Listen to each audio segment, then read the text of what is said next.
اللہ الرحمن الرحیم۔ رسول صلی اللہ علیہ وسلم اور مساوات۔ 5ویں-6 صدی عیسوی میں عالمی معاشرے اور تہذیبیں فرقہ واریت اور امتیازی سلوک سے چیخ اٹھی تھیں۔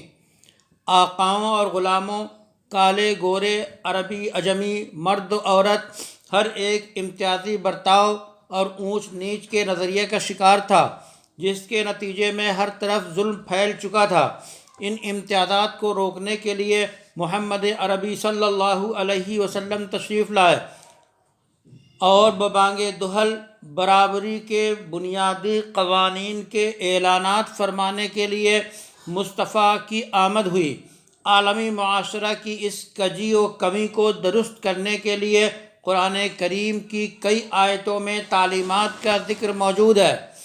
قرآن کریم میں مرد و عورت کے درمیان امتیازی برتاؤ کے بارے میں قرآن کریم میں آیا ہے کہ جزا و سزا کے بارے میں مرد و عورت میں کوئی فرق نہیں، دونوں برابر ہیں۔ اللہ تعالیٰ نے سورہ نحل میں فرمایا، من عمل صالحا من ذکر او انثی وهو مؤمن فلنحیینہ حیاتا طیبہ وَلَنَجْزِيَنَّهُمْ أَجْرَهُمْ بِأَحْسَنِ مَا كَانُوا يَعْمَلُونَ۔ یعنی جو مرد ہو کہ عورت ایمان کی حالت میں اس نیک عمل کرے تو ہم اسے خوشگوار زندگی عطا کریں گے اور ان کا بدلہ اس سے بہتر جو کچھ انہوں نے کیا دیں گے۔ اس پس منظر میں سورہ آل عمران میں آیا ہے، فَاسْتَجَابَ لَهُمْ رَبُّهُمْ انی لا اضیع عمل عامل منکم من ذکر او انثی من ذکر او۔ تو یہاں اللہ تعالیٰ نے یہ مرد و عورت دو جنس قیامت کے روز مغفرت و بدلہ پانے کے بارے میں یکساں حیثیت کے ہوں گے۔ اسی طرح اللہ تعالیٰ نے سورہ نساء میں حکم دیا کہ سارے انسانوں کے پیدائش کی اصل آدم علیہ السلام والا نبیینہ سے اور آدم کی اصل مٹی سے ہے اور وہ مٹی سے بنائے گئے۔ اور اللہ تعالیٰ نے فرما دیا، اے لوگو اپنے رب سے ڈرو جس نے تم کو ایک جان سے اور اسی سے اس کے جوڑے کو پیدا کیا اور پھر بہت سارے مرد اور بہت ساری عورتیں بسائیں، اور ڈرو اللہ سے جن کے واسطے سے تم سوال کرتے ہو اور رشتہ داریوں کا خیال رکھتے ہو، بے شک اللہ تعالیٰ جاننے والا اور نگراں ہے۔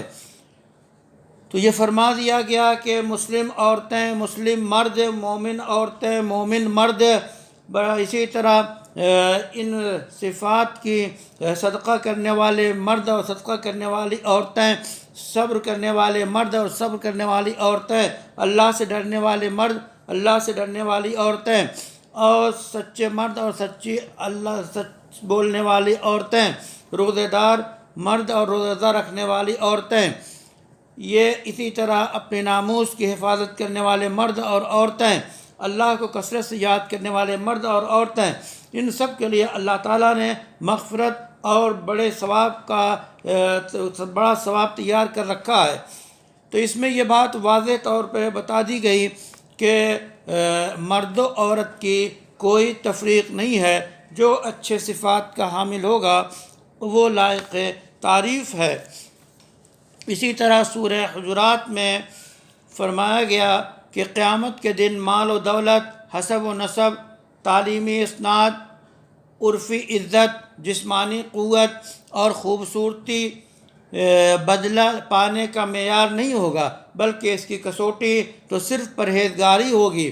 اللہ تعالیٰ نے فرمایا، اے لوگو ہم نے تم کو مرد و عورت سے پیدا کیا اور تم کو مختلف قبیلوں اور خاندانوں کی صورت میں بنایا تاکہ ایک دوسرے کا امتیاز اور پہچان ہو سکے، اور تم میں سب سے زیادہ اللہ کے ہاں معزز اللہ سے سب سے زیادہ ڈرنے والا ہوگا، بے شک اللہ تعالیٰ جاننے والے اور خبر رکھنے والے ہیں۔ مساوات کے بارے میں اللہ قرآن کریم میں جس طرح آیات آئی ہیں، اسی طرح احادیث میں فرامین رسالت کثرت سے موجود ہیں۔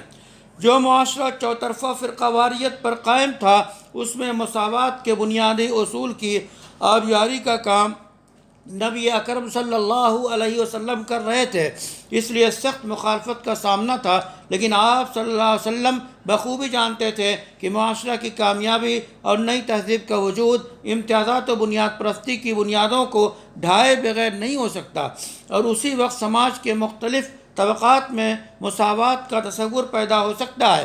نبی اکرم صلی اللہ علیہ وسلم نے فرمایا کہ ان اللہ عز وجل قد اذهب عنکم عیبۃ الجاہلیہ وفخرها، کہ ابھی اللہ تعالیٰ نے تمہارے اندر سے جاہلی دور کی جو ہے خودداری اور فخر و مباحات کو ختم کر دیا۔ اب یاد رہے، یا تو مومن ہے، پرہیزگار ہے، یا بدکار ہے اور فاسق ہے، اور لوگ آدم کی اولاد ہیں اور آدم مٹی سے پیدا کیے گئے ہیں، تو تمام اقوام کو فخر و مباحات سے روک دیا گیا، اور رسول اللہ صلی اللہ علیہ وسلم کی زندگی میں مساوات اور برابری پورے طور پہ صاف و شفاف عیاں ہے۔ حضور اکرم صلی اللہ علیہ وسلم جو فرماتے اور جن تعلیمات کا حکم دیتے، آپ صلی اللہ علیہ وسلم ان کو پہلے اپنی عملی زندگی کا حصہ بناتے، جو کہتے وہ کرتے۔ آپ صلی اللہ علیہ وسلم کی روزمرہ زندگی کا ایک ورق بتاتا ہے کہ آپ صلی اللہ علیہ وسلم سے تعلق رکھنے والوں میں سے دو لوگوں میں اختلاف ہوا۔ ان میں ایک سیاہ فام بلال حبشی تھے، اور ایک گورے ابو ذر غفاری عرب کے بڑے خاندان کے تھے۔ جب ابو ذر غضبناک ہوئے تو بلال کو سخت تند کہہ دیا، او کالی عورت کے بیٹے۔ بلال نے دربار رسالت میں نالش کی۔ حضور صلی اللہ علیہ وسلم نے ابو ذر سے پوچھا، کیا تم نے اسے ماں کا طعنہ دیا ہے؟ تمہارے اندر ابھی جاہلی خوبو باقی ہے، تمہارے بھائی تمہارے خدمت گزار ہیں، اللہ ان کو تمہارا دست نگر بنایا ہے، تو یاد رکھو جس کا دست نگر اس کا بھائی ہو تو جو خود کھائے وہی اسے کھلائے، جو خود پہنے وہی اسے پہنائے، اور اس کی بساط سے زیادہ اس سے کام نہ لے، اگر بھاری کام کرنا ہی پڑے تو اس کے ساتھ لگ جائے۔ یہ بخاری کی روایت ہے۔ اس واقعہ میں نبی اکرم صلی اللہ علیہ وسلم نے ابو ذر کو یاد دلا دیا کہ جاہلی دور میں نسلی امتیاز، فرقہ واریت کی سوچ رچی بسی تھی، اس کے اثرات کا احساس ہو رہا ہے تاکہ ان کو اپنے قصور کی سنگینی کا احساس ہو جائے۔ حضور صلی اللہ علیہ وسلم نے عرفات کے منبر سے جو آخری خطبہ دیا، حج کا جو آخری خطبہ دیا، اس میں معاشرہ کی بقا کی بنیادوں کا تذکرہ فرمایا اے لوگو، بے شک تمہارا رب ایک ہے، تمہارے جد امجد ایک، سن لو، کسی عربی کو کسی عجمی پر یا عجمی کو عربی پر، گورے کو کالے پر، کالے کو گورے پر فوقیت حاصل نہیں ہے۔ ہاں، معیار فوقیت صرف اور صرف تقوی ہے۔ ان اکرمکم عند اللہ اتقاکم، بیہقی نے یہ روایت نقل کی ہے۔ جناب صلی اللہ علیہ وسلم سفر آخرت سے پہلے عوامی ملاقات میں مساوات و برابری کا اعلان فرما رہے ہیں۔ یہ سب سے بڑی مجلس اور سب سے بڑا ایوان ہے جس میں جزیرۃ العرب کے تمام قبائل جمع ہیں اور اسلام کی بنیادی تعلیمات سننے کے لیے گوش بر آواز ہیں۔ اسلام کی اہم ترین خصوصیت مساوات ہے۔ رنگ و نسل کا کوئی امتیاز نہیں ہے، بلکہ امتیاز کا معیار ربانی منہج، راستے کا اختیار کرنا ہے، اور اس دین کی بنیادی تعلیمات کی پیروی ہے۔